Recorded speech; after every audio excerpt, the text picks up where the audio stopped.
व्यासाय विष्णुरूपाय व्यासरूपाय विष्णवे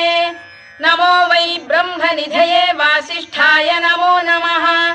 अविकाराय शुद्धाय नित्याय परमात्मने सदैकरूपरूपाय विष्णवे सर्वजिष्णवे यस्य स्मरणमात्रेण जन्म संसारबन्धनात् विमुच्यते नमस्तस्मै विष्णवे प्रभविष्णवे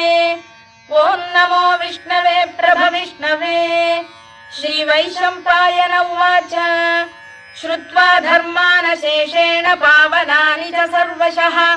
युधिष्ठिरः शान्तनवम् पुनरेवाभ्यभाषत युधिष्ठिर उवाच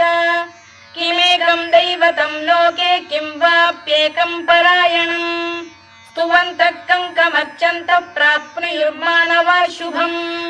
को धर्मः सर्वधर्माणाम् भवतः परमो